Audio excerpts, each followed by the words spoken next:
जय श्री कृष्ण। आप सभी का स्वागत है हमारे आज के एपिसोड में।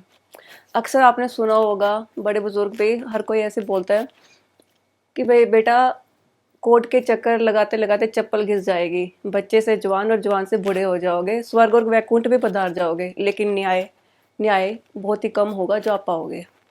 ऐसे में जुडिशरी से कैसे उम्मीद की जाए और क्या हमारे बेसिक राइट्स हैं, उसी के बारे में डीप कन्वर्सेशन करने के लिए, हमें अच्छे से समझाने के लिए एक जानी मानी और एक बेहतरीन एडवोकेट आज हमारे साथ जुड़ी हैं। उनको वीडियो के एंड तक आप ज़रूर सुनिएगा, पर उससे पहले स्वागत कीजिए हमारी गेस्ट एडवोकेट महक आहूजा जी का। जय श्री कृष्ण मैम। जय श्री कृष्णा जी। जैसे आपको मेरी ड्रेस से देख के पता लग रहा है कि yes, I am a practising advocate. मैं Delhi High Court, district courts और सुप्रीम कोर्ट में प्रैक्टिस करती हूँ। तो यूजुअली क्या होता है कि हमारा थोड़ा सा बिजी हेक्टिक शेड्यूल रहता है, जैसा आपको पता है। तो उसको बस कोप अप करने के लिए हम लोग ट्राई करते हैं कि जहाँ पे भी जस्टिस डिलीवर कर पाए। हो सकता है कि कभी हमारा मैटर हाई कोर्ट में लग जाए, डिस्ट्रिक्ट कोर्ट में लग जाए, तो हम सारे टाइप के केसेस हैंडल करते हैं। जैसे कि सिविल, क्रिमिनल, मैट्रिमोनियल हो गया, या फिर रिट्स पिटीशन हो गई, किसी के राइट्स इम्प्लीमेंट हो रहे हैं या फिर कुछ वायलेट हो रहे हैं, तो किसी को कुछ प्रॉब्लम है या प्रोटेक्शन चाहिए, तो उन सब की हम हर जगह हेल्प करते हैं। तो बस इसी मोटिव के साथ मैंने लॉयरपीडिया पेज भी बनाया है। हाँ, मैंने देखा है आपको वो इंस्टाग्राम पे। हाँ जी, वो इंस्टाग्राम, यूट्यूब पे है। तो मेरे को ना साथ में पढ़ाने का बहुत शौक है। तो जैसे कि मैं बात करती हूँ, मैं छोटे छोटे फीडबैक देती रहती हूँ कि नहीं, ये ऐसे भी हो सकता है या फिर हम ऐसे भी कर सकते हैं। तो जैसे बहुत सारे बच्चे पूछते भी हैं, जैसे फर्स्ट जनरेशन के स्पेशली लॉयर्स, तो मैं भी एक फर्स्ट जनरेशन लॉयर ही हूँ। तो थोड़ी सी ना नर्वसनेस रहती है स्टार्टिंग में कि क्या करेंगे, इतनी बड़ी लॉ फील्ड है, कैसे मैनेज करेंगे, कैसे कौन सी स्पेशलाइजेशन करें। तो उन सब चीज़ों को बस आंसर करने के लिए एक मैंने लॉयरपीडिया पेज बनाया हुआ। तो वहीं से आगे की जर्नी मेरी स्टार्ट होती है। ठीक है। सबसे पहले हम जानना चाहेंगे, क्योंकि मुझे खुद भी नहीं पता है, आईपीसी, सीआरपीसी, सीपीसी ये क्या होता है और इनमें मेन डिफरेंस क्या होता है बेसिक? देखो, ये ना अगर कोई नया इंसान है या फिर कोई जो लॉ से रिलेटेड नहीं है, तो उसके लिए तो ये एक बहुत बड़े डिजास्टर्स सब्जेक्ट है। अच्छा। कि बुक्स देख के, इतनी मोटी मोटी बुक्स होती है इनकी, तो उनको ऐसा लगता है कि हम क्या ही पढ़ रहे हैं। तो अगर इसको मैं शॉर्ट में एक्सप्लेन करूँ, आईपीसी हो गया इंडियन पीनल कोड, अच्छा ठीक है। सीआरपीसी हो गया उसी का manual, that is criminal manual, अच्छा ठीक है, क्रिमिनल प्रोसीजर कोड जिसे हम कहते हैं। फिर आ गया हमारा सीपीसी। सीपीसी हो गया सिविल प्रोसीजर कोड, कि सिविल का प्रोसीजर एक्सप्लेन जिसमें सारे सिविल केसेस राइट। तो अगर मैं इन डिटेल इनको समझाऊं, तो हम ना दो टाइप में केसेस अपने डिवाइड करते हैं। लॉ हमारा दो में, एक है सिविल और एक है क्रिमिनल। तो सिविल में आ गए हमारे सारे प्रॉपर्टी डिस्प्यूट्स या फिर इंजंक्शंस आ गए, लीगल राइट्स आ गए, कि हमें बहुत ही जनरल सिविल नेचर में जो है। हाँ जी। फिर आ गए हमारे क्रिमिनल केसेस, तो जिसमें आ गए कि आपका कोई राइट वायलेट हो रहा है, या फिर कोई आपका कोई फंडामेंटल वायलेट हो रहा है, या आपकी बॉडी के अगेंस्ट कुछ हार्म हुआ है। तो आईपीसी बेसिकली डील करती है वो क्राइम्स के ऊपर, जैसे फॉर एग्जांपल आपकी बॉडी कोई डैमेज हुई है, लाइक रेप, मर्डर, तो वो आ गया आईपीसी में। अब उसकी पनिशमेंट जो है, आईपीसी की पनिशमेंट डिफाइन की गई है वो क्रिमिनल में, ठीक है, वो हो गया सीआरपीसी। जैसे हमने केसेस के बारे में डिस्कस किया कि सीआरपीसी, आईपीसी। अब मैं बेल के बारे में जानना चाहेंगे कि कितने तरह की बेल होती है। देखो, मेनली क्या होता है, जब कोई बेल के लिए अप्लाई करने आता है ना, तो उसको ये पता नहीं होता है कि हमें कौन सी बेल अप्लाई करनी है। अच्छा। है ना, जैसे मैं क्लाइंट पर्सपेक्टिव से आपको बता रही हूँ। तो अगर कोई अरेस्टेड है कोर्ट के अंदर, कोई उसने ऑफेंस किया है और वो अरेस्ट हो गया है, तो वो जाएगा रेगुलर बेल के अंदर, अगर उन्हें लॉन्ग टाइम के लिए बाहर निकलना है। अच्छा, ठीक है, ठीक है। कोई अगर उन्होंने कुछ ऐसा एक्शन लिया है जिसके लिए वो शायद से पनिशमेंट उन्हें मिल सकती है, या फिर उनको कोई ऐसे सजा मिल सकती है कि वो अरेस्ट हो सकते हैं, उन्हें डर है, तो वो जाएंगे एंटीसिपेटरी बेल के अंदर, कि हमें डर है कि हम इसमें इन्वॉल्व हो सकते हैं, फंस सकते हैं। जैसे कि हो गया रेप का केस, अगर आई वुड से कि अगर किसी को लगता है कि मेरे पे चार्जेस लगे हैं रेप के, तो वो पहले ही जाके अपनी एंटीसिपेटरी बेल दे सकते हैं कि मुझे ट्रायल में एटलीस्ट रहने दो, कि मैं ये आगे प्रोसीडिंग कर पाऊँ। हाँ। और मैंने ये नहीं किया, तो वो एविडेंस के साथ साथ तो वो कोर्ट में जेल लगा सकते हैं। हाँ। और एक आती है फिर कंडीशनल बेल। अच्छा। कि आप जेल में ऑलरेडी हो और आपको मेडिकल ग्राउंड्स पे चाहिए, जैसे कि समझ में आ गया कोई मेडिकल हेल्थ इश्यूज तो मतलब इंटरिम, वैसे कंडीशनल या इंटरिम बोलते हैं उसे अगर हम लीगल टर्म्स में जाए। इसमें फैमिली रिलेटेड भी आता है कि आपको कोई फैमिली मेंबर बीमार हो तब भी आप। बिल्कुल। अच्छा। तो आप उसमें कर सकते हो। तो हमने ऐसे बेल करवाई भी है जिसमें से कि एक हस्बैंड था जो अरेस्टेड था वो क्रिमिनल मैटर में, तो उसकी वाइफ को सर्जरी की रिक्वायरमेंट थी। अच्छा। तो कोई टेक केयर करने के लिए नहीं था। तो फिर हमने उसकी बेल उस ग्राउंड पे कंडीशन अप्लाई पे, करी। तो ठीक है। कंडीशनल इंटरिम जैसे कहते हैं, तो थोड़े टाइम के लिए, थोड़े टाइम उसमें के लिए। स्पेसिफिकली लिखा होता है कि आपको 30 दिन के लिए बेल मिल रही है, उसके बाद you have to come and surrender yourself. और बीच बीच में उनको क्या अपने कुछ हाजिरी भी लगानी पड़ती है? बिल्कुल, हर 15 दिन बाद कोर्ट में हाजिरी लगती है कि हाँ वो ठीक है और सब कुछ स्वस्थ चल रहा है उनके साथ, कोई उन्हें जैसे परेशान नहीं कर रहा प्रिजन्स में, आपस में बॉन्डिंग हो रही है प्रिजनर्स की। बात की है केसेस की, बेल की, अब एविडेंसेस की बात करते हैं।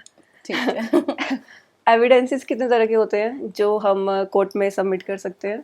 देखो, ये एविडेंस समझाने के लिए ना मैं आपको एक बहुत ही छोटा एग्जांपल देती हूँ। हाँ जी।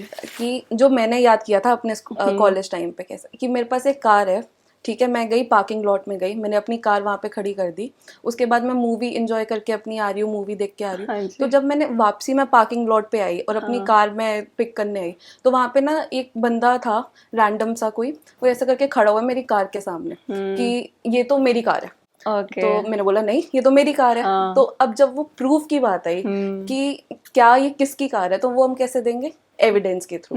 तो एविडेंस हमेशा तभी प्रेजेंट होता है कोर्ट के अंदर या कहीं पर भी कि आपको प्रूव करना पड़े कि ये मेरी चीज है, ठीक है। तो इसमें मेरा राइट है, ये मेरा राइट है। तो अब हम उसको प्रूव कैसे कर सकते हैं? दो टाइप में। तो कोर्ट में यूजुअली क्या होता है कि हम दो टाइप के एविडेंस प्रूव करते हैं, एक होते हैं डॉक्यूमेंट्रीज और एक होते हैं ओरल एविडेंस। तो डॉक्यूमेंट्रीज में भी आगे सब कैटेगरीज है और ओरल में भी है। तो स्टार्टिंग विद डॉक्यूमेंट्री, तो उसमें आगे जैसे डायरेक्ट एविडेंस आ गए, इनडायरेक्ट आ गए, या फिर सब्सटेंटिव एविडेंसेस आ गए, फिर उसमें आ गए कि टेस्टिमोनियल एविडेंसेस। तो अगर ये मुझे लग रहा है थोड़ा सा लीगल ज्यादा हो रहा है, तो अगर मैं इसको इन जनरल समझाऊं, डॉक्यूमेंट्री में हो गया कि जो डॉक्यूमेंट आपको प्रेजेंट करे, ये गाड़ी के पेपर्स जैसे हो गए, दे आर ट्रू कॉपीज, ठीक है। तो वो हो गए आपके डायरेक्ट में और डॉक्यूमेंट्री में। पर अगर आप उसकी फोटो कॉपीज लेके आ रहे हो उस एविडेंसेस की, तो वो आगे मतलब कॉपीज हैं ये, तो वो आ गए इनडायरेक्ट एविडेंस में, पर वो एक एविडेंस है कि ये आप ही की है। आरसी हो गई जैसे, वो एविडेंसेस में आ गए। इसके अपार्ट हमारे आते हैं फॉरेंसिक एविडेंसेस, या फिर टेस्टिमोनियल में फॉरेंसिक में आके कि वो बता रहे हैं कि ये ऐसे है। तो फॉरेंसिक में भी दो टाइप के आगे होते हैं।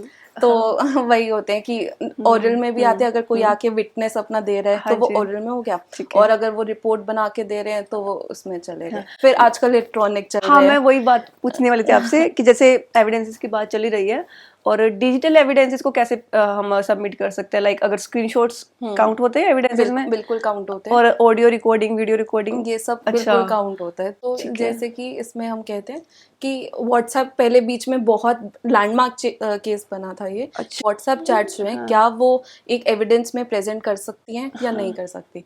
तो बहुत बहस के बाद हमें पता चला कि yes, WhatsApp can be presented as an evidence, पर उसके लिए हमें एक सर्टिफिकेट लगाना पड़ता है कि that is 65B certificate IT act का, कि ये जो है हम लोग जो भी प्रेजेंट कर रहे हैं that is true to my knowledge, और ये बिल्कुल सच है। अगर फोन के केसेस में हो तो we send the phone to forensic labs कि ये इसी से ओरिजिनेटेड है। बट अगर व्हाट्सएप चैट्स के थ्रू अगर इफ वी गो बाय, तो हम एक सर्टिफिकेट लगा देते हैं कि हम ये, जैसे ईमेल्स आ गई उसके अंदर, या फिर कोई आपकी व्हाट्सएप चैट हुई है, इंस्टाग्राम आजकल, जैसे कि आपके ये इलेक्ट्रॉनिक में कहीं पे कुछ हुआ है चैट, तो उसके साथ हम सर्टिफिकेट लगा देते हैं कि दिस इज, वो सर्टिफिकेट होना बहुत जरूरी है। बिल्कुल। और उस सर्टिफिकेट को हम अटेस्टेशन करवाते हैं कि ओथ एंड कमीशन, जैसे आपको पता होगा कि वो वेरीफाई करते हैं कि जो भी है ये बिल्कुल सच है। सच है, ठीक है, इसके साथ कोई छेड़छाड़ नहीं है। इसके साथ बिल्कुल कोई छेड़छाड़ नहीं। मैम, एविडेंसेस में सपोज कुछ एविडेंसेस ऐसे हैं, क्योंकि जितना मैंने ज़्यादा पता तो है नहीं, हमने बस ऐसी वेब सीरीज वगैरह में, मूवीज वगैरह में देखा है।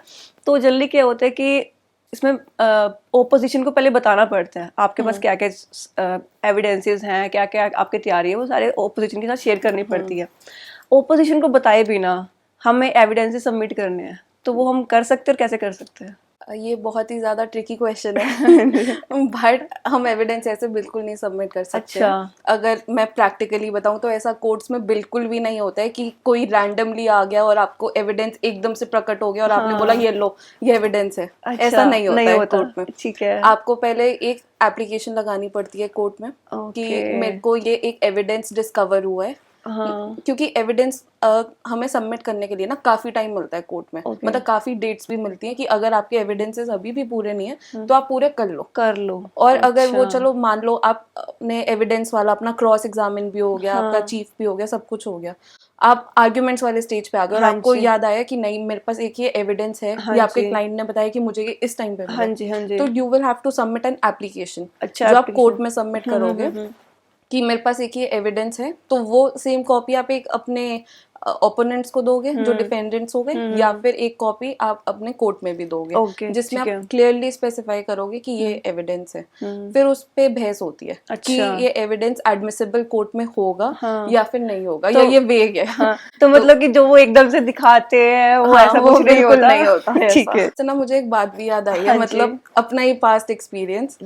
तो मैंने ना मतलब जब अपनी लॉ प्रैक्टिस शुरू करी थी तो मैं अपने सीनियर के साथ कर रही थी जब प्रैक्टिस, तो मेरे पास एक फर्स्ट केस आया and that was on cross examination level. अच्छा। ठीक है। तो मुझे लगा कि जैसे मूवीज में दिखाया जाता है, स्पेशली जॉली एलएलबी को मैं अगर इसमें स्पेसिफाई करूं कि, और उसमें वो थे भी पंडित। ठीक है। तो मुझे लगा आज ना मैं थोड़ा वैसे वाला, चलो आज आप अपना ये वाला मंत्र बताओ, आज आप ऐसे करके मैं अपने क्वेश्चनर ऐसे प्रिपेयर करके गई थी कि मैं ऐसे पूछूंगी उनसे। तो मैंने अपने सीनियर को बताया कि मैं ना ऐसे करने वाली हूँ और मैं ऐसा कोर्ट में पूछने वाली हूँ। उन्होंने बोला चलो ठीक है, बहुत अच्छी बात है, आप ऐसा करो, एक काम करो, आप ना यहीं पर खड़े हो जाओ, इमेजिन करो कि मैं वो पंडित हूँ और आप मेरे से क्वेश्चनिंग करनी शुरू करो। तो मैंने उनसे पूछा, जैसे फर्स्ट क्वेश्चन रहता है कि आपका नाम क्या है, तो उन्होंने बताया। तो मैंने पूछा आप कौन से लेवल के पंडित हो, तो उन्होंने बोला लेवल क्या होता है पंडित में, कोई लेवल थोड़ा होता है, आप पूछो कि आप क्या करते हो, कौन से मतलब टेम्पल में बैठते हो या क्या वो कैसे। तो उन्होंने मुझे थोड़ी टिप्स वगैरह, जैसे हमारे सीनियर्स हमारी बहुत हेल्प करते हैं उन चीज़ों में, तो उन्होंने वो बोला। फिर मैंने उन्हें पूछा आपको ओम भूर भुवः स्वः आता है, आप पूरा सुनाओ। तो उन्होंने मुझे सुनाया। फिर मैंने उनसे पूछा कि आप उस एक पर्टिकुलर, उनका ना एक इंसिडेंट हो रखा था, तो आप उस इंसिडेंट में क्या कर रहे थे वहां पर, ऐसे करके मैंने थोड़े से ना क्वेश्चनर बनाए और प्रॉपर जोश में कि ऐसे क्या कर रहे थे आप, वो क्या कर रहे थे, ऐसा करके मैं पूछ रही, रिहर्सल कर रहे हैं हम सब। सर ने बोला ऐसे ना 3 क्लैप्स करके 1 2, बहुत ही अच्छा किया, कोर्ट में कभी नहीं करना है कोर्ट में ऐसा कुछ नहीं होता है प्रॉपर चुपचाप बैठ के क्वेश्चन बनाओ और फिर मेरे साथ अटेंड करो। वहां पे शांति में बैठ के नॉर्मल प्रोसीडिंग्स चल रही होती हैं और साथ में क्रॉस चल रहा होता है। अच्छा। बस जज का थोड़ा सा ध्यान होता है कि हाँ ये ऐसे सही क्वेश्चंस पूछ रहे हैं या नहीं पूछ रहे, पर नॉर्मल प्रोसीडिंग्स चल रही होती है और एक छोटा सा साथ में विटनेस बॉक्स होता है जिसमें बैठ के वो आपस में और इतनी धीरे बोलते हैं कि हमें पीछे वालों को कुछ सुनाई नहीं देता। बस वो ऐसे ही दिखाते हैं, पर वो बस मूवीज में थोड़ा सा इलैबोरेट थोड़ा मसाला मिर्च डाल करके दिखाना होता है। मैम जैसे सपोज किसी को अरेस्ट कर रहा हूँ तो उसके लिए अरेस्ट वारंट ज़रूरी होता है कि बिना अरेस्ट वारंट के भी हम अरेस्ट कर सकते हैं? एंड सेकंड, पुलिस कस्टडी में रखना, अगर जैसे किसी को रखना है जब तक उसको बेल ना मिले तो कितने दिन तक रख सकते हैं? आपने इसमें 2-3 क्वेश्चंस पूछे हैं, तो मैं एक एक करके एक्सप्लेन करती हूँ। ठीक है। तो अगर हमें किसी को अरेस्ट करना है तो हाँ, मैजिस्ट्रेट के ऑर्डर्स के थ्रू ही हम उसे अरेस्ट कर सकते हैं, वारंट के थ्रू। अच्छा। ठीक है। पर आप कुछ पर्टिकुलर केसेस हैं जिसमें आपको लगता है कि ये सस्पेक्टेड है कि इन्होंने शायद से या टेररिज्म के जैसे केसेस हो गए, या फिर ये मार के भागा है अभी, या फिर कुछ इसने ऐसा किया है जो क्राइम के अगेंस्ट है, जो एज अ मोरालिटी नहीं होना चाहिए, जो जिसमें इमीडिएट एक्शन लेने की जरूरत है, जिसमें इमीडिएट एक्शन लेने की जरूरत है। तो उसमें आप परमिशन लेके, head of the police station permission लेके आप उसको वहां से अरेस्ट कर सकते हो। ठीक है। ठीक है। जैसे कि अगर आपको लग रहा है कि हाँ इसने कुछ सस्पेक्टेड किया है तो आपने उसको वहां से अरेस्ट कर लिया। पर अगर हम प्रॉपर वारंट्स के थ्रू जाएं तो दैट इज कि आपको कोर्ट से वारंट्स मिले कि ये इसने, जैसे फॉर एग्जांपल एनआई एक्ट का केस है और वो कोर्ट में प्रेजेंट नहीं हो रहे हैं, तो आपने उनके नाम के वारंट्स इशू कर दिए कोर्ट के थ्रू। ठीक है। कोर्ट के थ्रू गए तो उसको आफ्टर 24 आवर्स जैसे ही वो पकड़े जाते हैं कहीं पे, 24 आवर्स के बाद आपको मैजिस्ट्रेट के सामने उनको प्रोड्यूस करना पड़ता है। जरूरी है। अच्छा। कि और वो वहाँ पे बताते हैं कि अब आपकी कस्टडी यहाँ से कंटिन्यू होएगी, इतने टाइम तक आपकी कस्टडी रहेगी, तो आप बेल अप्लाई करो या जो भी प्रोविजंस है आगे वो वैसे ठीक है। मतलब कि 24 आवर के अंदर आपको प्रेजेंट करना जरूरी है, आप पुलिस ऐसे रख नहीं सकती। हाँ, 24 आवर्स के बाद इलीगल अरेस्ट में आता है वो। ठीक। मैम, जैसे आपने एंटिसिपेटरी बेल की बात की थी, जितना मुझे इसको जितना मैंने इसके बारे में सुना वो यही है ना कि सपोज मैंने कुछ क्राइम किया है, कुछ किया है मैंने, जिसकी वजह से मुझे अरेस्ट होना पड़ेगा, और मुझे पता चलता है कि मैं अरेस्ट होने वाली हूँ, तो अरेस्ट होने से पहले मेरे क्या राइट्स है जो मैं जिसके थ्रू मैं बेल ले सकती हूँ? देखो, अगर आपने कुछ क्राइम किया है तो आपने डेफिनेटली अरेस्ट तो होना ही है और उससे आप नहीं बच सकते। अच्छा। तो जो आपका एंटिसिपेटरी लॉ वाला क्वेश्चन है, एंटिसिपेटरी यूजुअली तब होता है जब आप किसी फॉल्स केस में फंसे जाते हो। अच्छा। जैसे कि अगर आप एक क्राइम सीन हुआ है और आप वहाँ पे सामने खड़े हुए थे, ओके, आप सस्पेक्टेड हो, आपने मारा नहीं है उसको, पर आप वहाँ पे खड़े थे, तो आप सस्पेक्टेड हो कि ये शायद आप पे हो सकता है, आप पे शक कैसे तो रखूं? आप सीधा अपने लॉयर को कांटेक्ट करके एंटिसिपेटरी बेल लगा सकते हो उस पर्टिकुलर सिनेरियो में। ठीक है, ठीक। अक्सर सुनने में आता है, मुझे नहीं पता है सच है या नहीं, कि जो पुलिस की इन्वॉल्वमेंट होती है केसेस में वो कई बार गलत भी होती है। सपोज पुलिस किसी के साथ जबरदस्ती बयान ले रही है, पैसे खा रही है, और तो इस सिचुएशंस को देख के क्या पुलिस की बात कोर्ट में मान्य होती है? देखो मेरे को पहले बहुत हंसी आ रही है कि मुझे ना क्राइम सीन जैसे याद आ रहे हैं कि जैसे मूवीज में देखते हैं यूजुअली ये सारे मूवी डिपिक्टेड क्वेश्चंस रहते हैं कि हाँ पुलिस आ रही है वहां पे और बता रही है कि ऐसा कुछ होता है, बट सच बताऊं ऐसा कुछ भी नहीं होता है। अच्छा। ये सब एक मिथ होता है कि हाँ पुलिस का काम है कि आपसे बात उगलवाना, पर वो सिर्फ एफआईआर रजिस्टर करने से पहले तक। अच्छा। अगर एफआईआर रजिस्टर्ड हो गई है उसके बाद आपके कोई भी दिए गए स्टेटमेंट्स वैलिड नहीं होते हैं, क्योंकि उन्हें पहले स्टेटमेंट बनाने होते हैं 151 के अंदर कि ये हमारे स्टेटमेंट्स हैं, ये हमने पता किए, ये हमारी इन्वेस्टिगेशंस हैं। तो वो अपने उसमें स्टेटमेंट्स में लिखते हैं, तो उन्हें कुछ लिखना है तो वो थोड़ा सा, अब क्या होता है कि जो अक्यूज्ड होता है जिसने ये क्राइम किया है वो कभी भी नहीं मानता कि हाँ ये मैंने ही चोरी की है या मैं ही गलत हूँ, तो उसके लिए थोड़ा जैसे वो टॉर्चर लेवल्स होते थे पर अब नहीं होते हैं, ये मैं आपको बताना चाहूँ, ऐसा बिल्कुल भी वो नहीं होता। अब कोई लॉ ही नहीं है जिसमें आप टॉर्चर वगैरह कर सकते हो, बुलवा सकते हो? है पर वो टेररिज्म एक्ट में आते हैं। अच्छा, ठीक है। पर ऐसे नहीं है कि आप लॉफुली किसी को मार सकते हो और उनको जान से मारने तक के लिए उसके बाद आप बोलो कि नहीं आप उगलवाओ और बोलो कि यही सच है, ऐसा कुछ नहीं है। और अगर ऐसा होता है तो फिर हम अपने राइट्स, हमारे जो राइट टू लाइफ है, बहुत बड़ा राइट है जो हम लोगों को नहीं पता होता, राइट टू लाइफ, उसमें हम अपना रिट पिटीशन फाइल करके कि हमारी जान को खतरा है यहाँ पर, क्योंकि आप कांटेक्ट में रहते हो, आपके विजिटर्स आते हैं, लॉयर्स आते हैं आपसे मिलने, तो आप उन्हें बता सकते हो कि हमारे साथ जेल में ये हो रहा है। तो उसमें बहुत सारे मैनुअल्स, जेल मैनुअल्स होते हैं जो हमें पता भी नहीं होता कि जेल के कंडक्ट के ऊपर मैनुअल्स होते हैं कि वो आपको खाना देंगे टाइम से, आपको मतलब काम करने की भी परमिशन होती है जेल के अंदर। जैसे अगर आप तिहाड़ जेल जाओ दिल्ली के, तो उसमें कन्फेशनरी स्टोर्स हैं, वहाँ पे आप उनके बनाए हुए बिस्किट्स खा सकते हो जो जेलर्स अंदर बनाते हैं। अच्छा, या तो सजा है तो मजा है। सरकारी आप कह सकते हो, सरकारी प्रिजनर्स है वो, बिल्कुल सरकार के बिल्कुल मजे ले रहे हैं उस टाइम पे। अच्छा। तो जैसे मेरे को ना एक एग्जांपल इससे याद आ रहा है, तो मेरे एसोसिएट है तो he usually deals with criminals only. अच्छा। तो एक उनका क्लाइंट है जो सिर्फ 10 दिन के लिए बाहर आता है जेल से। अच्छा। ठीक है। वो एक बहुत सीरियस क्राइम के अंदर फंसा हुआ है। अच्छा। तो वो कहते हैं मेरे को ना बस साल के 10 दिन के लिए बाहर निकलवा दो कि अच्छा। मेरे को बस चेक करना है कि मेरे घर परिवार ठीक है नहीं है, मैं यहाँ पे काम कर रहा हूँ, पैसे कमा रहा हूँ, और वो फिर वहां से भेजते हैं। अच्छा। तो 10 दिन के लिए जैसे ही 10-12 दिन पूरे होते हैं मेरे को वापसी भेज दो, हो गया मेरा।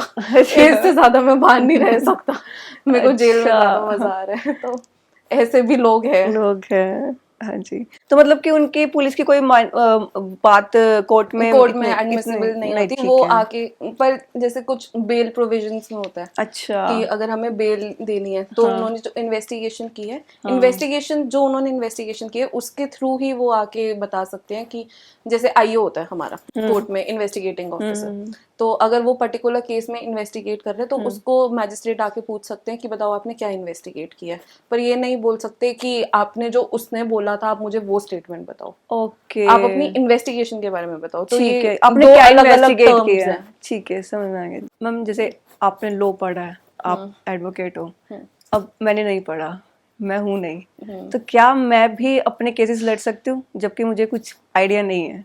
बिल्कुल, अच्छा, बिल्कुल आपके पास राइट है कि आप अपने आप को कोर्ट में रिप्रेजेंट करो। ओके, अगर आपको लॉयर हायर नहीं करना है, आपको लगता है कि आप सेल्फ इंडिपेंडेंट हो और आप खुद लड़ना चाहते हो, तो आप बिल्कुल लड़ो। कोर्ट इज ऑलवेज वेलकम, उसमें ऐसे कोई प्रोसीजर वो नहीं है कि आपको बिल्कुल यही सेम प्रोसीजर्स करने हैं। इवन जो जजेस होते हैं, जो मैजिस्ट्रेट्स होते हैं, या स्पेशली डिस्ट्रिक्ट कोर्ट में बात करूं तो यू आर अलाउड कि आप उसमें प्रैक्टिस खुद कर सकते हो, but if it comes to high court, supreme court, आपको लॉयर्स की रिक्वायरमेंट रहती है क्योंकि वो बहुत टेक्निकलिटी है, वहाँ पे रेगुलेशंस, कंडक्ट और बहुत ज़्यादा ज़रूरी होता है। तो यहाँ पर भी ज़रूरी होता है, पर डिस्ट्रिक्ट कोर्ट क्या होता है कि आपकी केस की फाउंडेशन है। आप जो भी केस आपने किया, फॉर एग्जांपल अगर आपने प्रॉपर्टी डिस्प्यूट किया, यूजुअली प्रॉपर्टी डिस्प्यूट और चेक बाउंसेस केसेस में आपको कोई अपने राइट्स के लिए लड़ता हुआ दिखेगा कि जैसे प्रॉपर्टी में हो गया, ये मेरी प्रॉपर्टी है, वो उसके ऊपर लड़ रहे कि मैंने ये पेपर्स लाए, मैं यहाँ से लाया, ये किया वो किया मैंने। पर जो अगर इन केस ऑफ अगर आप उसमें जाओ चेक बाउंस केसेस में, तो कि मैंने ये चेक इशू नहीं किया, तो वो ऐसे करके आके प्रेजेंट कर सकता है, अपना बोल सकता है, अपने डिफेंसेस कर सकता है। पर अब इसके बाद जो बाकी केसेस होते हैं वो थोड़े ना टेक्निकल इन नेचर होते हैं, तो उसके लिए आपको हेल्प की रिक्वायरमेंट रहती है। मैम जैसे सुनने में आता है कि जज कुछ केसेस में लॉयर अपॉइंट करते हैं आपके लिए, तो वो किस तरह के केसेस होते हैं? देखो बहुत सारे केसेस होते हैं, इवन सारे केसेस होते हैं जिसमें आपको ये प्रोविजन दिया जाता है कि आप लॉयर जो है एक गवर्नमेंट लॉयर कर सकते हो। तो जो जजेस अपॉइंट करते हैं वो एक गवर्नमेंट लॉयर होते हैं। अगर हम दिल्ली में, जैसे ये पॉडकास्ट हम दिल्ली में शूट करते हैं, तो इसका टर्म है DLS से lawyers, Delhi legal service authority, ठीक है। वैसे ही नेशनल लीगल सर्विस अथॉरिटी आती है।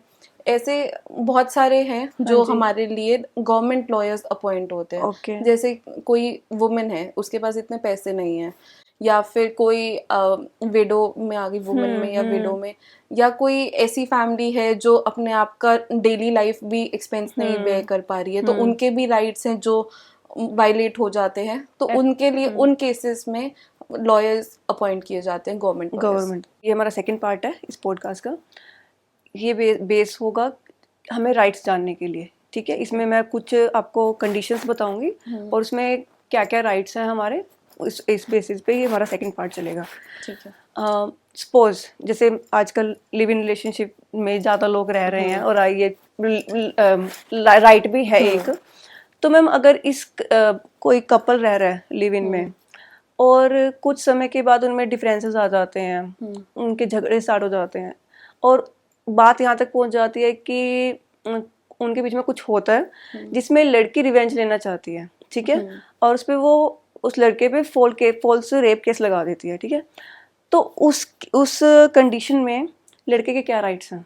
This is a very interesting question, क्योंकि आजकल ये हो रहा है। Women specially, being a woman, I am sorry if I am saying this, बहुत सारी लड़कियां अपने राइट्स को एक्स्ट्रा यूज कर रही हैं, मिस यूज कर रही हैं, कि जो उन्हें नहीं करना चाहिए।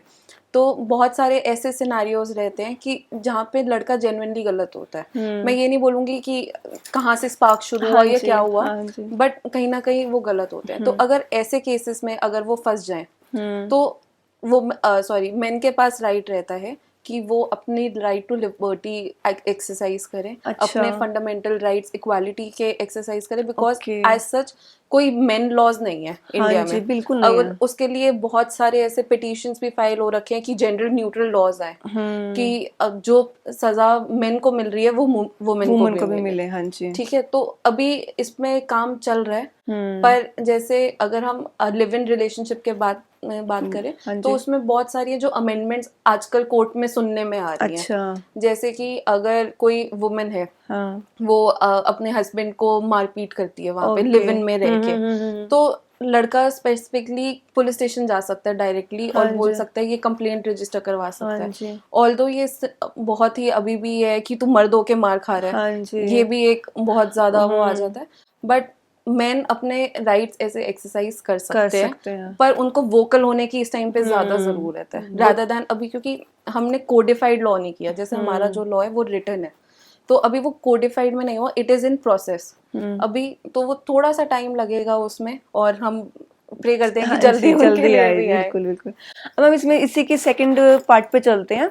सेकंड अगर हम उल्टा कर दें, ठीक है, अब लड़की कंसेंट, वो लड़की से कंसेंट मांगा लेकिन लड़की ने मना कर दिया, कंसेंट नहीं दिया, फिर भी उसके साथ जबरदस्ती कर रहे, लिव इन की बात है, तो उस कंडीशन में लड़की के क्या राइट्स हैं? लड़की के पास तो बंडल्स ऑफ राइट है। अगर मैं बात बताऊं तो एक राइट नहीं है उसके पास, वो हजारों राइट्स उस पर लगा सकती है। जैसे फैमिली डिस्प्यूट में आ जाता है ये ना एक, तो हम क्या कहते हैं, फैमिली डिस्प्यूट का एक लीगल टर्म में हम लोग एज अ लॉयर्स जो बात करते हैं वो कहते हैं कि एक राइट के मतलब लड़की के पास राइट्स के पैकेजेस है। जैसे जिसमें वो मेंटेनेंस फाइल कर सकती है, कस्टडी फाइल कर सकती है। लिव इन में भी हो सकता है कि मेंटेनेंस, लिव इन में भी नई अमेंडमेंट है ये, कि आपको राइट देना है, आपको मेंटेनेंस देनी है लड़की को। अच्छा, तो लिव इन भी अब क्योंकि लीगल इंडिया में हो चुका है नई अमेंडमेंट के थ्रू, तो एक कॉन्ट्रैक्ट के थ्रू कि आप लिव इन में रह रहे हो, उसमें कंसेंट वगैरह सब कुछ वो अपना लिखवाते हैं। तो जैसे ही वो एग्रीमेंट साइन करते हैं दोनों आपस में, जो ये इनका कॉन्ट्रैक्ट पूरा है, तो वो लड़का बाउंड हो जाता है लड़की को मेंटेन करने के लिए। अच्छा मैम, अब जैसे कि वो लिव इन रिलेशनशिप उनका खत्म हो गया, ठीक है, लड़की ने किसी और के साथ शादी कर ली, तो अब उस कंडीशन में क्या होता है फिर? उनके जो वो पैसा वगैरह जो भी लेते हैं वो उसमें क्या राइट्स होते हैं फिर? देखो इसमें क्या होता है, कॉन्ट्रैक्ट के ऊपर कॉन्ट्रैक्ट। अच्छा, कि पहले आपने एक कॉन्ट्रैक्ट किया लिव इन रिलेशनशिप में आने के लिए, अच्छा, अब एक आप कॉन्ट्रैक्ट कर रहे हो एग्जिट करने के लिए। पर अगर वो कॉन्ट्रैक्ट एग्जिट नहीं होता, हाँ जी, जैसे मैरिज हो गई है, हाँ जी, उसमें क्या होता है, हम डाइवोर्स फाइल करते हैं। इसमें एज सच कोई प्रोविजन नहीं है कि आप डाइवोर्स में जा सकते हो या कुछ, पर आप लड़की पे ये बोल सकते हो कि उसने मेरे को चीट किया, चीटिंग में आप डाल सकते हो। ठीक है, ठीक अगर ठीक है। पर अभी तक तो इसमें ऐसा स्पेसिफाइड नहीं है कोडिफाइड लॉ में, बट चीटिंग में वी कैन इंक्लूड। चीटिंग में ठीक है। तो हम एक सेकंड केस को लेते हैं। अब जैसे हमें पता है कि फीमेल रेप केस की बातें बहुत सारी होती हैं, लेकिन कहीं ना कहीं हमें सोसाइटी को ये एग्री करने की जरूरत है कि मेल रेप भी होता है, ठीक है, लेकिन ये ना कोई टर्म है स्पेसिफिक, ना इसके ऊपर कोई लॉ है। ऐसे में जहाँ पर ना कोई टर्म है ना कोई लॉ है, ऐसे में वो विक्टिम जिसके साथ ये हुआ है, मेल विक्टिम जिसके साथ रेप हुआ है, उसके क्या राइट्स हैं? देखो इसमें ना बहुत ही सेंसिटिव इशू है। हाँ जी, क्योंकि पहले तो मेल बताने नहीं चाहते हाँ कि ऐसा उनके साथ हुआ है। तो एक तो हमें ये स्टीरियोटाइप खत्म करना पड़ेगा सबसे पहले, कि वोकलाइज होना पड़ेगा कि हम बताएं कि हमारे साथ ये हुआ है। अब वो जब इंसान हिम्मत करता है ना, तो हमारी सोसाइटी भी उसे जीने नहीं देती है। हमारी सोसाइटी भी मतलब ऐसे बोलती है, मर्द होके तू ऐसे हो गया, तेरी मर्दानी कहाँ गई। मतलब ये बहुत ही जनरल टर्म है कि तू मर्द नहीं है क्या, ऐसे करके कोई भी बोल देता है। तो इस केस में उन्हें अपना राइट टू लाइफ का पूरा इस्तेमाल करना चाहिए। ये फंडामेंटल राइट है कि राइट टू लाइफ, आपको जीने का हक है और अपने आधार पे जीने का हक। अच्छा, ये नहीं कि आपको किसी ने बोला कि मेरे लिए ये कर दे और आपने वो वैसे कर दिया। तो आप उसमें राइट टू लाइफ में जा सकते हो, आप उसके लिए रिट पिटीशन फाइल कर सकते हो। तो सुप्रीम कोर्ट में एक पर्टिकुलर केस भी अभी ऐसा आया है और अभी वो प्रोसीडिंग्स में चल रहा है कि इसका हम क्या कंक्लूजन निकाल सकते हैं कोडिफाइड लॉ मेंस के लिए और जेंडर न्यूट्रल लॉज के लिए।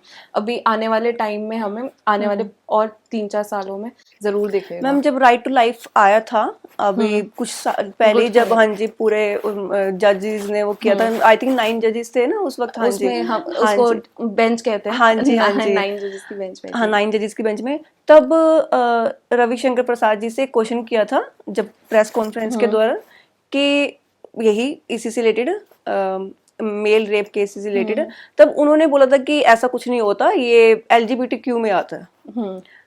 तो क्या ये अभी भी ये LGBTQ के अंदर ही अगर इसको लिया जाता है कोर्ट्स में? अभी भी देखो हम, क्योंकि इसमें कोई कोडिफाइड लॉ नहीं है। हाँ जी। तो अभी जिसके सिनेरियो में अगर आपको लगता है कि एक मेल टू मेल में हुआ है या फिर फीमेल टू मेल में हुआ है या कैसा भी उनका इंटरकोर्स हुआ है, तो वो उसके नेचर पे डिपेंड करता है। अच्छा। बट ओवरऑल ब्रॉडली अगर देखा जाए तो वो लाइफ के अगेंस्ट हुआ है हमारे। तो आगे आप उसको किसी भी चीज में सब डिवाइड कर सकते हो, जब तक हमारे पास लॉ नहीं है तो हम ये नहीं बोल सकते कि LGBTQ ही होगा। ठीक है। मैम थर्ड केस लेते हैं। अगर किसी की हत्या कर दी गई, कोई मार दिया गया, और वो अपनी फैमिली का एक कमाने वाला या कमाने वाली एक सिंगल पर्सन ही थी, तो उस केस में फैमिली के क्या राइट्स हैं? देखो बहुत सारे ऐसे केसेस होते हैं, जैसे एक्सीडेंट हो गया, हाँ एक जी। ब्रेड अर्नर है और उसका वो आ रहा है कहीं पे और एक्सीडेंट हो गया, तो इन केसेस में हम लोग कोर्ट में जाके इंश्योरेंस होती है जो उनकी इंश्योरेंस अगर उन्होंने बना रखी है, कुछ केसेस में होता है कि उन्होंने बना रखी है और कुछ केसेस में होता है नहीं बना रखी। तो गवर्नमेंट जो है वो हमें प्रोविजंस उन्होंने कुछ दे रखे हैं। प्रोटेस्ट पिटीशन हम जैसे फाइल कर सकते हैं कि इन्वेस्टिगेशन हुई है और इन्वेस्टिगेशन से हम सेटिस्फाइड नहीं है कि ये कैसे हुआ है और मतलब उसकी सडन डेथ जो हुई है वो कैसे हुई है, तो उसके लिए हम पिटीशन कोर्ट में फाइल कर सकते हैं और एक कॉम्पनसेशन अमाउंट होता है जैसे स्पेसिफिकली वुमेन्स को दिया जाता है। अगर वुमेन वहाँ पे मेंटेन, क्योंकि हम वुमेन को मेंटेनेंस की उसमें लेते हैं कि women is not capable of maintaining herself, उसे एक एक्स्ट्रा सपोर्ट की जरूरत है। तो उस केस में उनको थोड़ा गवर्नमेंट से बेनिफिट्स मिलते हैं, लाइक कॉम्पनसेशन मिल जाता है डिपेंडिंग ऑन कि उसके हस्बैंड की कितनी एनुअल इनकम थी। अच्छा। तो उसके बेसिस पे तो वो एक लाइबिलिटी बन जाती है गवर्नमेंट के ऊपर। गवर्नमेंट उन्हें फिर आगे कॉम्पनसेशन देती है और उन्हें देती है, but that compensation is not satisfied, क्योंकि बहुत ही ज्यादा पहले तो आपको प्रूव करना पड़ता है उसे कि ये हुआ कैसे है। और अगर चलो मान लो हो भी गया, हो सकता है बहुत सारे लोग खुद ही अपनी जान ले लेते हैं अब तो, कि प्रेशर में आके या वो सब करके। तो जब आप अपने आप को प्रूव कर देते हो कि दिस इज राइट और I am liable to be getting a compensation, तो आपको गवर्नमेंट कॉम्पनसेशन देती है। मैम एबॉर्शन की बात करते हैं। एबॉर्शन कि अगर सपोज किसी को एबॉर्शन कराना हो तो उसके राइट्स क्या क्या हैं? सेकंड, ये हमारे इंडिया में लीगल है, क्योंकि कई देशों में ये इलीगल है। मैंने कहीं सुनने में आता है कि कई देशों में एबॉर्शन करना इलीगल माना जाता है, तो हमारे देश में ये लीगल है या इलीगल है? हाँ जी। चलो मैं आपको इसका एक डिपिक्टेड आंसर बताती हूँ कि सबसे पहले जब अबॉर्शन की बात आती है ना, तो अबॉर्शन बहुत ही स्टेरियोटाइप वर्ड है जो हम लोग यूज करते हैं कि हमें बस अबॉर्ट करवाना है बेबी। तो ऐसे नहीं होता कि आप प्रेग्नेंट हो और आपको बस जाके आपका मन कर रहा है you want to get aborted. ऐसे आपको किसी की लाइफ पे खेलने का हक नहीं है। Right to life, right to life अगर हम स्पेसिफिकली बात करें, यू कांट वायलेट दैट। ठीक है। तो पहले के अगर हम टाइम पे जाए, आज से बहुत सालों पहले, लाइक 1971 में मेडिकल टर्मिनेशन एक्ट आया था। ठीक है, वो पहली बार आया था क्योंकि उससे पहले क्या होता था कि कोई भी जाके अपना बेबी अबॉर्ट करवा लेता था। वो टर्मिनेट करवा लेता था अपनी प्रेगनेंसी, पिल्स खा ली या कुछ भी खा लिया। तो या किसी भी नॉर्मल लोकल से जैसे क्लिनिक्स होते हैं उनके पास जाके। तो इस टर्मिनेशन एक्ट में स्पेसिफाई किया गया था कि कोई एक ऐसा प्रैक्टिशनर होना चाहिए जो एक्सपर्ट है, उसके पास 10 से 15 साल की एक नॉलेज होनी चाहिए अबॉर्शन के लिए, तो वो तभी अबॉर्ट करवा सकता है। और कुछ कंडीशंस लगाई गई थी प्रेगनेंसी के ऊपर कि मतलब 10 से 12 वीक से, I am right I suppose, तो 10 से 12 वीक स्टार्टिंग में हुआ था कि आप सिर्फ उस टाइम तक अबॉर्ट करवा उसके बाद नहीं करा सकते। उसके बाद नहीं करवा सकते। ठीक है। तो फिर इसमें दोबारा से अमेंडमेंट हुई कि नहीं, 10 से 12 इज लेसर टाइम, क्योंकि बहुत सारी ना कॉम्प्लिकेशंस आ जाती है प्रेगनेंसी के अंदर। तो उन्होंने एक्सटेंड करके 20 वीक्स तक लेके गए। दोबारा से अमेंडमेंट हुई। तो अभी रिसेंटली जो हमारा है, तो हमारे 2022 में DY चंद्रचूड़ जो हमारे CJI रह चुके हैं, उनके कोर्ट में ये केस आया कि एक कॉम्प्लेक्सिटी है प्रेगनेंसी में, उसका फीटस जो है वो अब नॉर्मल है, वो वैसे डेवलप नहीं हो रहा जैसे उन्हें होना चाहिए।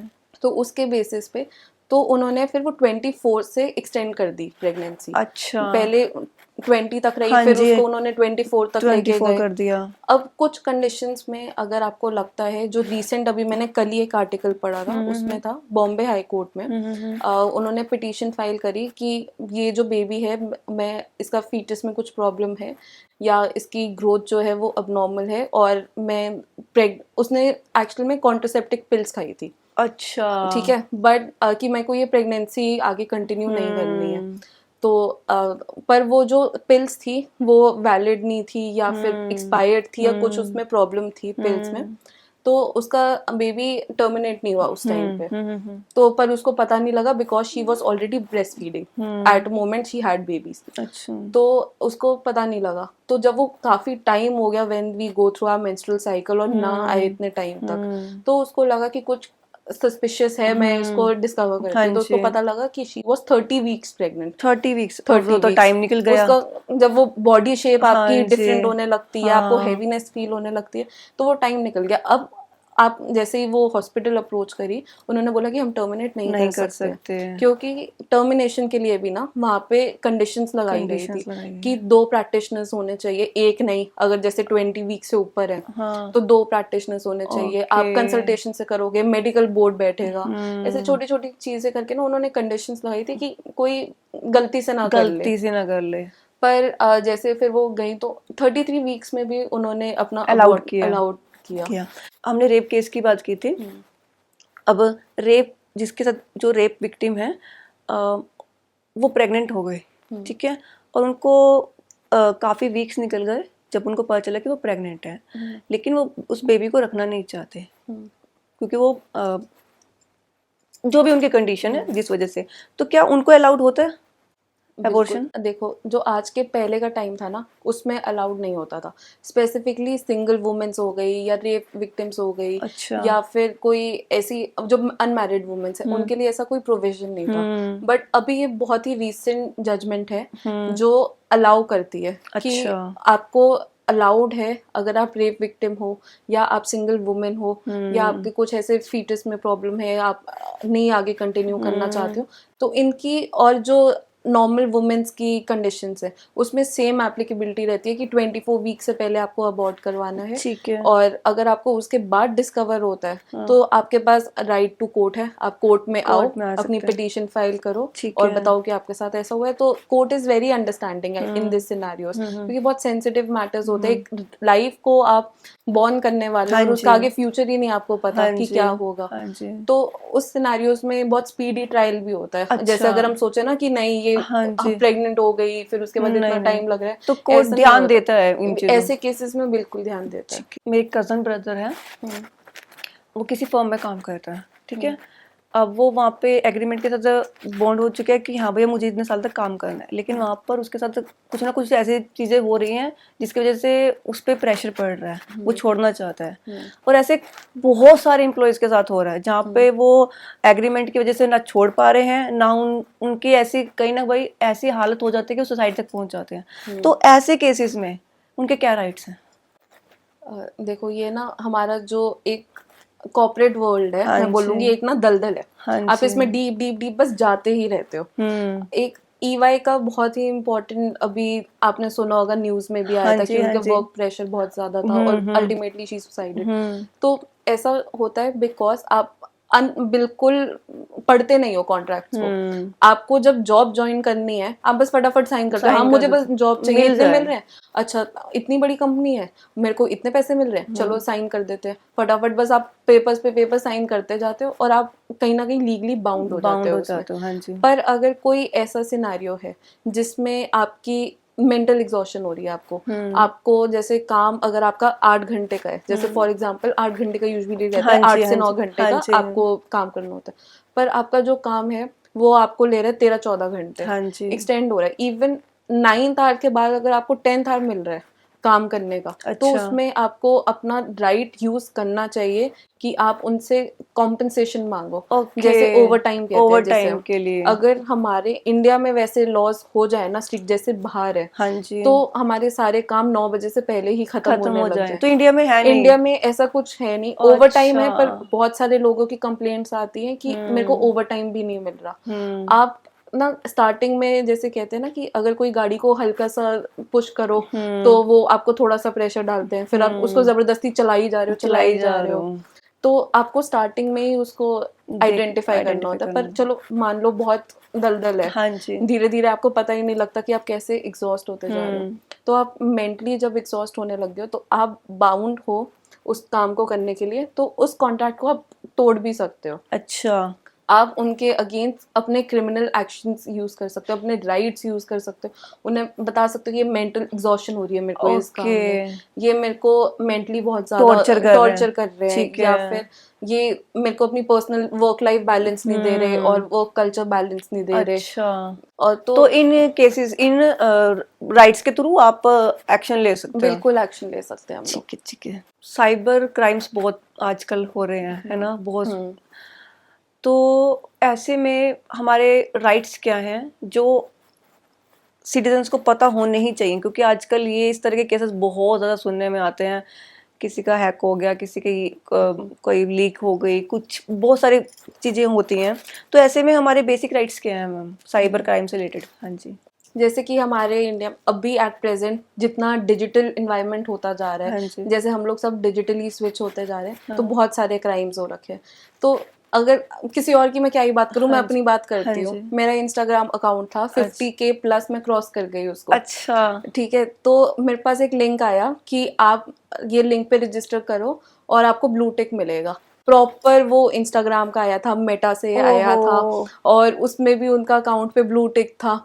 तो मुझे, और उस टाइम पे ना ब्लू टिक जो था वो पेड नहीं था जब मेरे साथ ये हुआ। तो मैं लीगल इन्फ्लुएंसर्स में, मतलब बहुत गिने चुने लीगल इन्फ्लुएंसर्स में आती थी जब ये स्टार्ट हुआ था कि लीगल इन्फ्लुएंसिंग। तो ये 2021 की बात है। तो मैंने अपना वो ना बस मेरी ओपन कर लिया, स्टूपिडिटी थी कि मैंने वो लिंक पे टैप कर दिया। मैंने बस उसमें कुछ रजिस्टर नहीं किया, पासवर्ड नहीं डाला, आईडी कुछ भी नहीं डाला, मैंने बस टैप किया और मेरा phone with in seconds blank हो गया। मतलब मुझे पता भी नहीं चला कि ये मेरे साथ क्या हो गया एकदम से। तो जब वो मैं फोन, क्या हमारी आदत है कि कुछ भी नहीं होता ना, बंद कर दो ये ठीक हो जाएगा। मैं बंद करूँ वो फिर भी नहीं हो, ऑन करूँ वो बेचारा ऐसे पड़ा रहा। तो उसके विद इन 5 मिनट्स या 10 मिनट्स बाद, तब तक मेरी हार्ट बीट ऊपर नीचे हो रही थी कि हमारा फोन इतना एसेंशियल चीज है जो हैक हो जाए। तो वो फिर उसके बाद मेरा फोन जब खुला तो मेरा इंस्टाग्राम नहीं खुल रहा था, बस वो पर्टिकुलर इंस्टाग्राम नहीं खुल रहा था, बट एवरीथिंग वाज फाइन, मतलब अकाउंट्स वगैरह और वो सब चीजें नॉर्मल थी, बट इंस्टाग्राम नहीं खुल रहा था। तो फिर मेरे को पता चला कि एक क्राइम है जो लिंक पे हमें क्लिक नहीं करना चाहिए। और उस टाइम पे इतनी अवेयरनेस नहीं थी कि 2021 पे अभी भी नहीं है, बहुत लोगों अभी भी सच में नहीं है कि अभी भी पर है। आरबीआई आपको एड्स दे रहा है एट प्रेजेंट कि आरबीआई में ओटीपी मत शेयर करो, जैसे एजेड लोगों के साथ स्पेशली हो जाता है ये सब।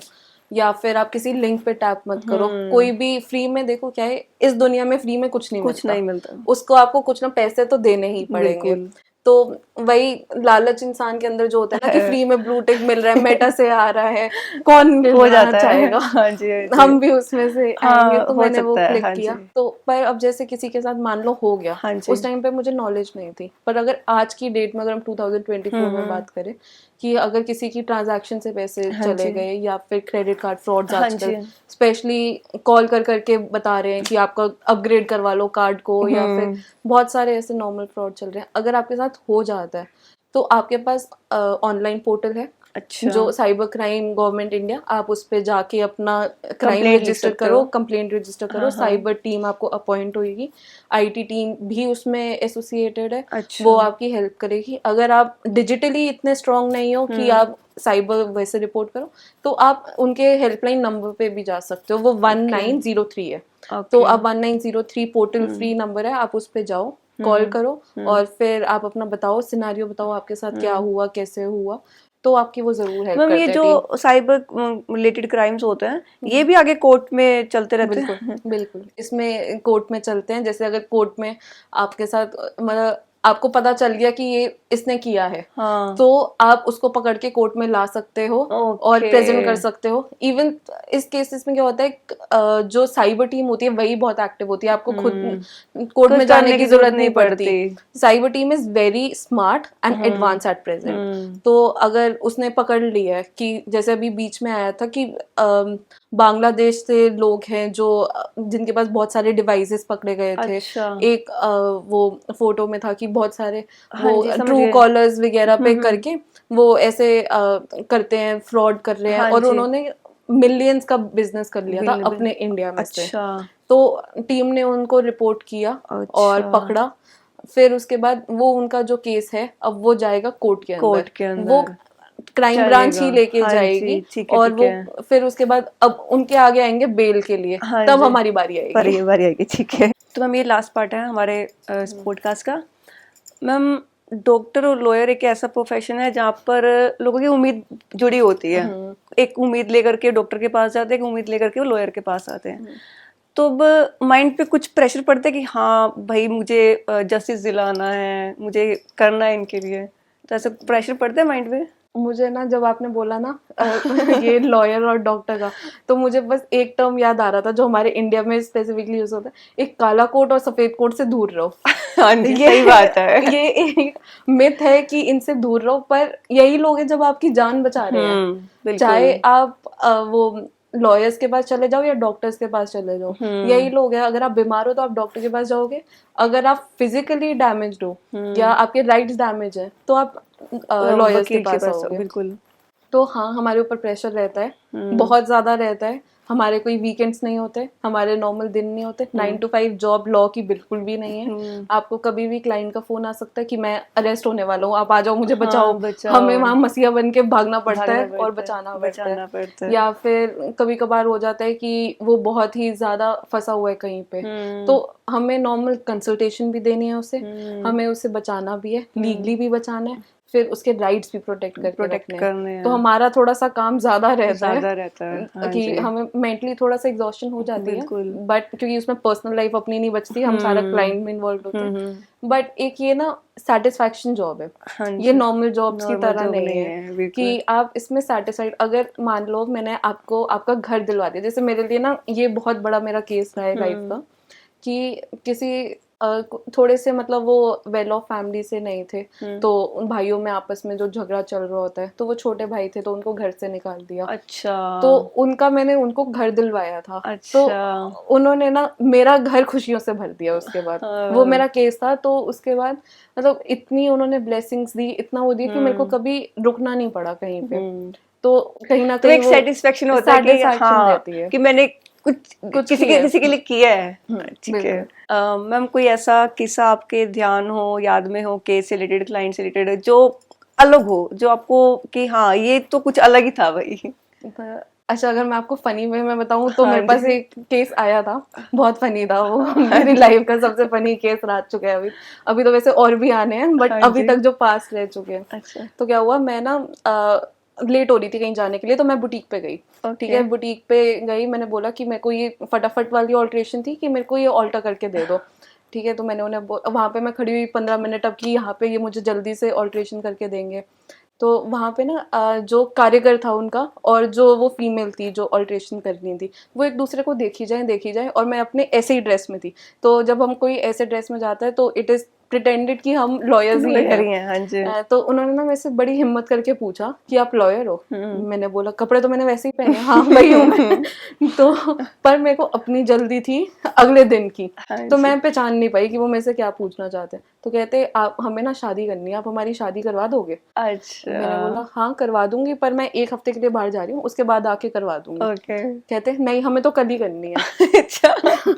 तो मैंने बोला कि ठीक है, मैं आपको एसोसिएट हमारी टीम रहती है यूजुअली, तो मैं आपको अपने एसोसिएट का नंबर से कांटेक्ट करके, अगर नहीं आप ही करवाओगे पंडित नहीं हूँ मैं, लॉयर हूँ, मैं करवा देती हूँ। तो फिर मैंने उनकी शादी एसोसिएट के थ्रू बोल के मैंने बोला ठीक है मैं वीडियो कॉल पे आ जाती हूँ, क्योंकि क्लाइंट्स की ना डिमांड होती है कि उनका लॉयर ही हो वहाँ पे, वही सब कुछ सही करवाएगा। तो सोचो मैं किसी की शादी में गई हुई थी, एक वो शादी अटेंड कर रही हूँ और यहाँ पे वीडियो कॉल पे रह के इनकी भी शादी अटेंड कर रही हूँ, मैंने शादी करवाई है उनकी। तो इसके बाद क्या हुआ, चलो अब उनकी शादी हो गई इतनी जल्दबाजी में, तो विद इन 10 दिन उनका मुझे कॉल बैक आ गया कि मैम आपने जो मेरी शादी करवाई थी ना वो अच्छी नहीं चल रही है, मुझे डाइवोर्स लेना है। सोचो मैंने फिर उनका डाइवोर्स फाइल किया है। हे भगवान। वो और अब उनकी क्या डिमांड होती है, कल के कल डाइवोर्स लेना है, कल के कल ही शादी करनी है। अब कोर्ट नहीं चलता है ऐसे कल के कल में। तो कुदरती उनका डाइवोर्स अभी तक हुआ नहीं है। अच्छा। वो पीछे पड़े हुए हैं कि डाइवोर्स करा दो, कभी डेट मिल जाती है उन्हें, कभी कुछ हो जाता है। तो हम उन्हें बार बार ना कंसल्ट करते हैं कि कंसल्टेशन देते हैं कि आपको ना भगवान जोड़ के रखना चाहते हैं, आप दोनों अपनी निभाओ। तो वो पर फिर भी नहीं है, हमें नहीं रहना साथ, और साथ में रहे अभी भी। तो हमने ना उनको लास्ट में यही सलाह दी है, जल्दबाजी का काम ना शैतान का काम होता है, तो आप सोचो समझो शादी करने से पहले। सही बात है, बिल्कुल। कुछ लॉयर्स फीस के चक्कर में लंबा खींचते हैं, कोशिश करते हैं कि लंबा चले जिससे उनकी इनकम आती रहे। मैम ऐसे उस पे आप क्या बोलना चाहोगे, क्या थॉट्स आपके? आपने किया कभी ऐसे? नहीं सच बता रही हूँ, नहीं मैंने ऐसे कोई भी केस लंबा नहीं चलाया, पर हमारा लीगल प्रोफेशन ही ऐसा है कि वो एक काम को अगर आपको एक एप्लीकेशन भी सबमिट करनी है ना तो वो लंबी चल जाती है कि मान लो आपने एप्लीकेशन सबमिट कर दी, अब उस पर बहस भी होनी है, अब आके वो डिफेंडेंट भी बहस करेंगे, तो इसमें बहुत सारे सिनेरियोज आ जाते हैं। हमें लगता है कि जो लॉयर है वो पैसे देना चाहता है, अरे लॉयर तो सबसे पहले केस खत्म करवाना चाहता है, अपनी जान छुड़वाना चाहता है कि तू छोड़ तो मैं दूसरा क्लाइंट पकड़ूं। सही बात है, क्योंकि जो हमें पैसे मिलने होते हैं ना वो हमें स्टार्टिंग में मिल जाते हैं। अच्छा, हम लोग स्टार्टिंग में ही इतना फिक्स हो जाता है कि ये फीस इतनी है, उसके बाद क्या होता है केस बस खिंचता है। और वो बहुत सारे लॉयर्स होते हैं जो पर डेट्स पे लेते हैं या जो लमसम लेके बैठे हैं, जो अगर स्टार्टिंग में ही लेके बैठे हैं वो तो चाहेंगे ना जितना जल्दी हो तो उतनी जल्दी खत्म हो, तो उन्हें क्या फर्क पड़ रहा है। तो ये सिर्फ एक मिथ ही है, एक मिथ है कि justice delayed is justice denied, but ऐसा नहीं होता है। तारीख पे तारीख वही बात आ गई कि कोर्ट का वर्कलोड बढ़ता जा रहा है। ठीक है, जुडिशरी सिस्टम हमें पता है कि इतना ज़्यादा वर्क है और इतना सिस्टम है नहीं है।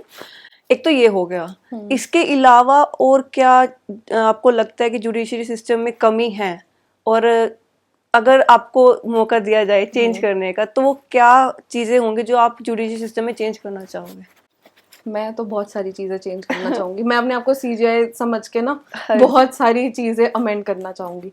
सबसे पहले कि अगर हम प्रैक्टिकली बात करें ना तो हजारों जजेस हैं बस, और जो हमारी पॉपुलेशन है वो करोड़ों में है। बिल्कुल। तो एक जज के ऊपर ना बहुत ज्यादा प्रेशर है कि उन्हें जस्टिस बहुत जल्दी देना है। तो सबसे पहले तो हमें अपॉइंटमेंट की जरूरत है कि जितने जजेस अपॉइंट होंगे उतनी जल्दी हमारा ट्रायल चलेगा और वो प्रोसीडिंग्स जल्दी होंगी, क्योंकि जो नॉर्मल कोर्ट की डेट्स है ना वो थोड़ा टाइम लेती हैं।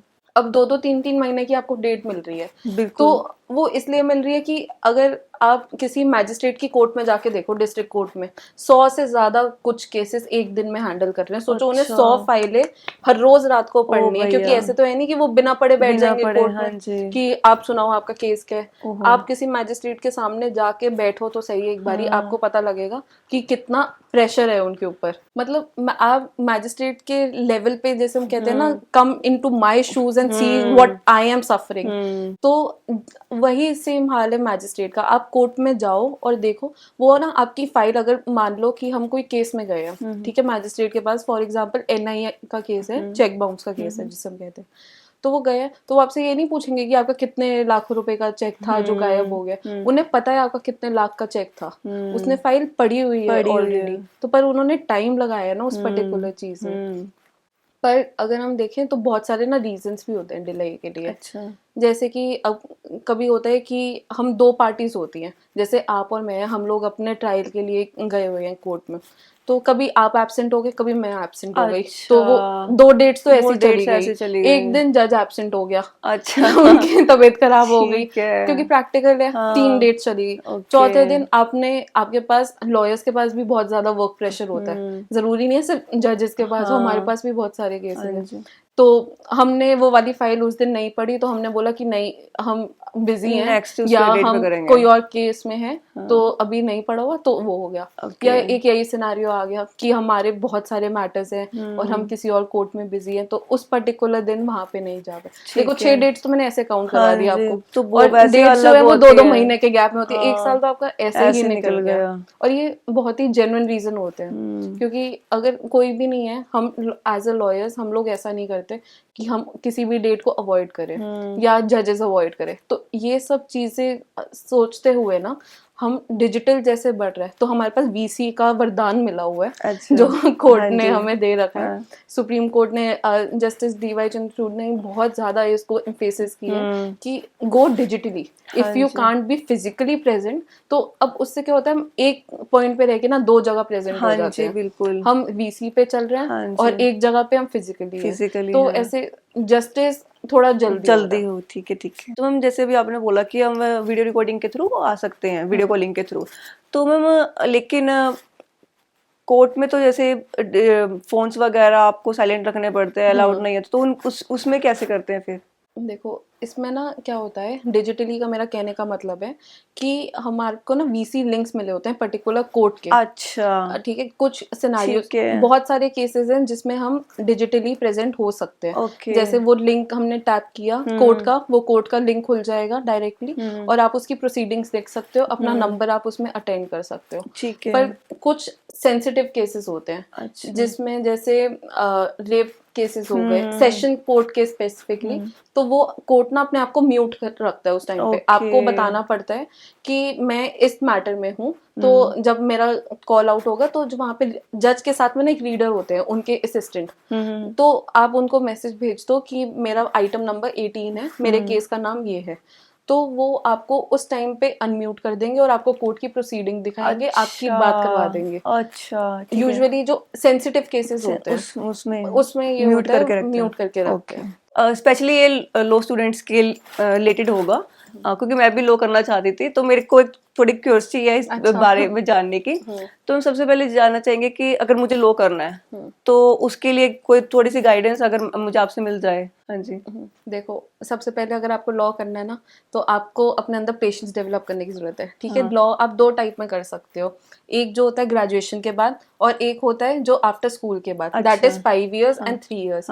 तो उसके बेसिस पे आप अपने आप को एनरोल करवाओ और फिर बस एडमिशन ले लो एडमिशन कॉलेज में। और अगर मुझे उसमें से सिलेक्ट करना हो कि मुझे किस फील्ड में जाना चाहिए उसमें भी आगे, तो वो कैसे पता चलेगा? अगर आपको स्पेशलाइजेशन साइड पे हाँ जी, जाना हाँ है, जी। तो आप उस पर्टिकुलर फील्ड में एलएलएम कर सकते हो। अच्छा। जैसे मास्टर्स इन लॉ मैंने भी किया हुआ है, मैंने आईपीआर में किया हुआ है, मेरा बहुत इंटरेस्ट था इंटेलेक्चुअल प्रॉपर्टी राइट्स हाँ पे। हाँ हाँ। पर जैसे जैसे हम ग्रो होते जाते हैं, हमारे इंटरेस्ट भी चेंज होते जाते ओके। हैं, तो हम करते कुछ है और कुछ और कर रहे होते हैं at the end. But you can do specialization then PhD, पढ़ाई कभी खत्म नहीं होती है। अच्छा। लॉयर्स हैं तो वैसे भी पढ़ते ही रहेंगे, हाँ तो जी, आप ऐसे स्पेशलाइज कर सकते हो। स्पेशलाइज कर सकते हो।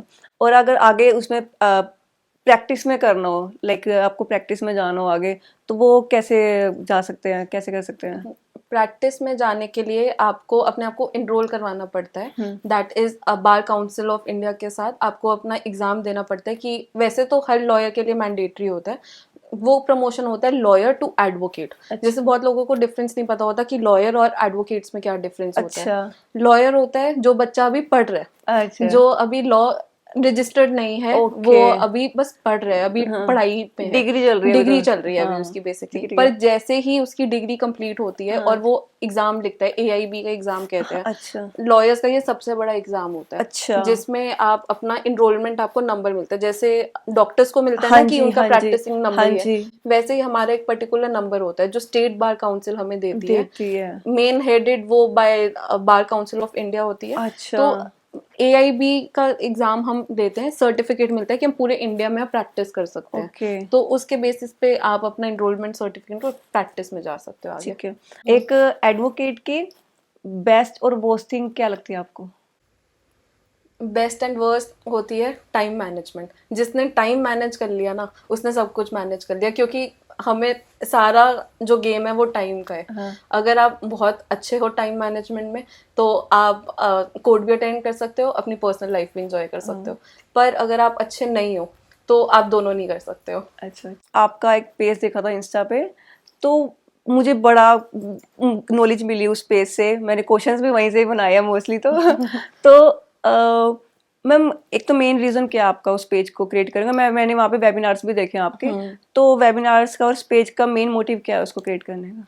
देखो, मेन मोटिव, मैंने जब पेज बनाया था ना, मैंने बस अपने आउटफिट्स के लिए बनाया था। अच्छा. मेरे को फैशन का बहुत ज्यादा शौक था स्टार्टिंग में, पर उसके साथ साथ मुझे पढ़ाने का शौक था। हाँ. तो मेरे को, जैसे आप मुझे कोई भी टॉपिक दो, मैं उसको ना बहुत इजी और जैसे गाने बना बना के मैं याद करती थी। अच्छा. तो वही सेम चीज से मैंने वो स्पेसिफिकली अपना पेज बनाया कि उससे अवेयरनेस स्प्रेड हो, और फिर उसके बाद आगे पता चले कि क्या है ये पर्टिकुलर लॉ, क्यों इम्पोर्टेंट है। अच्छा. तो वो कब इस डायरेक्शन में टर्न हो गया मुझे भी नहीं पता चला। तो अब मैं उसमें बस वो छोटी छोटी रील्स डालती हूँ, या फिर बच्चों को पढ़ाने के लिए कि आप ये वाला पर्टिकुलर टॉपिक है, जैसे फॉर एग्जांपल अब इंटर्न्स हम लोग रखते हैं, तो वो इंटर्न्स हमसे बहुत बारी क्वेश्चंस पूछते हैं कि रीडर कौन होता है, या एलमत कौन होता है रूम का। अच्छा. या आप ये पूछ लो कि कोर्ट ऑफिसर कौन है। जैसे ये छोटे छोटे वो आके ना क्वेश्चन टर्म्स पूछते हैं। मैं भी फर्स्ट जनरेशन लॉयर हूँ, तो मेरे को भी नहीं पता थे, मेरे को भी सीखने में आया। तो बस उसी मोटिव से फर्स्ट जनरेशन वाले लोगों के लिए अब ये स्पेसिफिकली लॉ पेज है जो मैंने बना रखा है, द लॉयरपीडिया के नाम से। तो हम एज अ लॉयर आप क्या एडवाइस और मैसेज देना चाहोगे दूसरे लॉयर्स को या हमारे सिटीजन्स को? तो मैं एक ही लाइन में इसे बोलना चाहूंगी कि आपके कर्म ही आपकी पहचान है, वरना एक इंसान के हजारों नाम है। तो आप उसमें कैसे अपने आप को चेंज लाते हो सोसाइटी में, आप क्या ऐसा कर रहे हो कि जो सोसाइटी चेंज हो या क्या डेवलपमेंट हो, तो वो आप पे डिपेंड करता है। तो एक चेंज लाने की आपके अंदर पावर होनी चाहिए। कोशिश कीजिए। एक कोशिश करो कि एक कहते हैं ना, एक इंसान चेंज लाएगा तो अपने आप आसपास के मोहल्ले वाले भी चेंज होने शुरू हो जाते हैं। बिल्कुल। तो बस वो चेंज लाने की हिम्मत रखो, और जो भी आप कर रहे हो उसमें वर्क हार्ड लॉ में हम कहते हैं, और स्टे कंसिस्टेंट। मतलब अपना ना मोरल अप डाउन मत होने दो। बिल्कुल। होता है कि जैसे आप एक पत्थर को मारते रहोगे ना, कभी तो टूटेगा। कोई एक टाइम आएगा जब वो टूटे, तो आपका भी दिन आएगा। हर इंसान एक दिन राइज जरूर करता है अपनी मेहनत से। तो बस चाहे वो सीनियर सिटीजन हो, या फिर कोई लॉ स्टूडेंट हो, या कोई भी XYZ पर्सन हो, वो अगर बस आगे पढ़ने की हिम्मत रखेगा तो वो आगे जरूर पढ़ेगा। मैम आपने टाइम निकाला, क्योंकि आपका टाइम बहुत ज़्यादा ज़रूरी होता है। मैंने जैसे बोला था कि डॉक्टर और लॉयर्स बहुत एक जिम्मेदारी वाली उनके जॉब होती है। आपने टाइम निकाल इस पॉडकास्ट के लिए निकाला, उसके लिए हम आपका शुक्रिया अदा करते हैं। Thank you so much. जय श्री कृष्ण। जय श्री कृष्ण दी। आपको आज का पॉडकास्ट कैसा लगा ये कमेंट सेक्शन में ज़रूर बताइएगा, और वीडियो को लाइक और शेयर ज़रूर कीजिएगा, और चैनल को सब्सक्राइब जरूर कीजिएगा। जय श्री कृष्ण।